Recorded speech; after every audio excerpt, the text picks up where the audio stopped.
Bienvenue au troisième bulletin d'information vidéo de l'UIHJ et de l'UEHJ.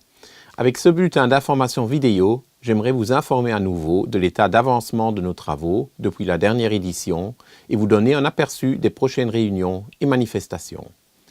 Mais d'abord, permettez-moi de vous remercier d'avoir diffusé et aimé notre dernier bulletin de mars 2019. Il a été vu par plus de 2000 personnes et partagé par beaucoup d'entre elles. Avec cette nouvelle édition, j'ai le plaisir de vous informer de quelques événements qui ont eu lieu récemment. La rencontre UIHJ Afrique-Europe a été un grand succès.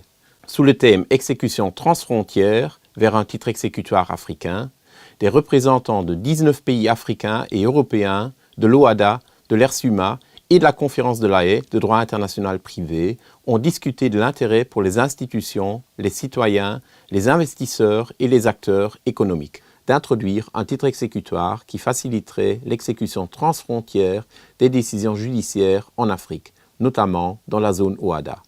Lors de la clôture, 3 recommandations importantes ont été proposées pour faciliter la création d'un titre exécutoire africain.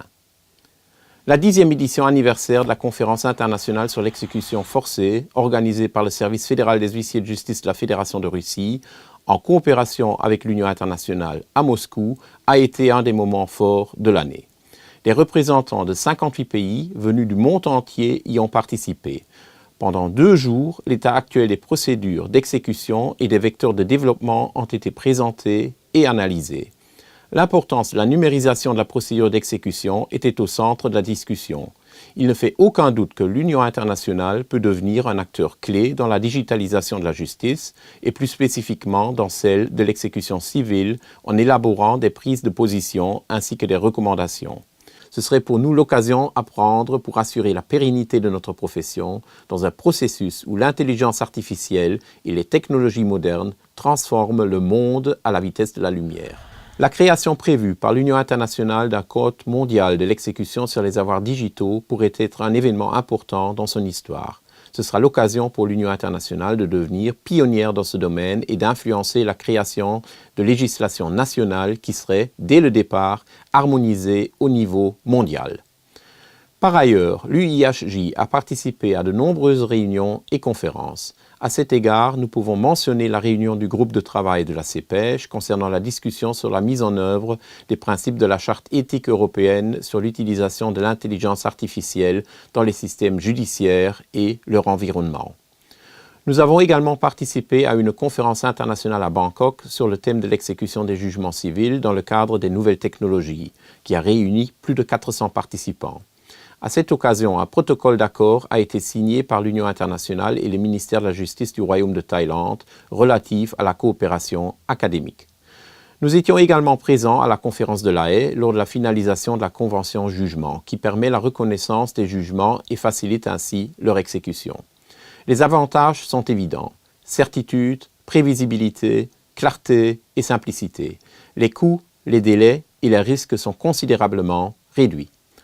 Enfin, permettez-moi de mentionner que l'Union internationale a été sollicitée par la Cour suprême de Cuba pour partager son expertise et ses connaissances en matière de réforme judiciaire. Une équipe d'experts de l'Union internationale s'est rendue à Cuba début juillet et a expliqué les avantages de la profession d'huissier de justice et ceux d'un système d'exécution civile efficace. Les normes internationales et les meilleures pratiques ont été présentées. Et maintenant, comme d'habitude, penchons le regard vers l'avenir. Nous participerons en novembre prochain à la Semaine du droit de la justice et du développement à la Banque mondiale à Washington. La participation de l'Union internationale à cet événement important est déjà devenue une tradition. Une conférence organisée à Buenos Aires début novembre nous donnera à nouveau l'occasion de renforcer nos contacts avec nos collègues sud-américains. Et bien sûr, l'Union internationale participera au premier forum international des professionnels du droit mi-novembre à Dakar et démontrera par sa présence son attachement au continent africain. La coopération avec d'autres organisations internationales pour renforcer les procédures d'exécution demeure importante. Pour ne donner que quelques exemples, nous participons à des projets en coopération avec la Banque mondiale, l'Union européenne, l'OHADA, USAID et le Conseil de l'Europe.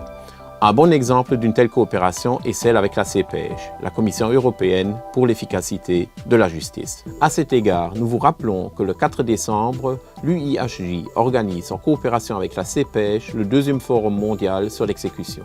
Les nouvelles technologies de l'information et de la communication seront discutées.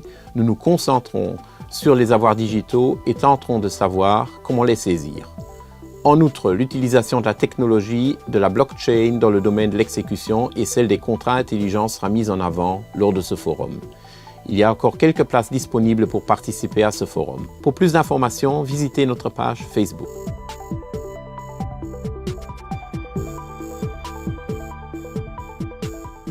Pour conclure, permettez-moi de vous informer que l'UIHJ a reçu quelques demandes de nouveaux pays afin de devenir membre de notre organisation. Nous annoncerons officiellement les candidatures lors de notre prochain conseil permanent, mais d'ici là, nous garderons le secret. Nous espérons que vous avez apprécié cette édition de notre bulletin vidéo et nous vous invitons à la partager. La prochaine édition est prévue pour printemps 2020. À très bientôt, merci et au revoir.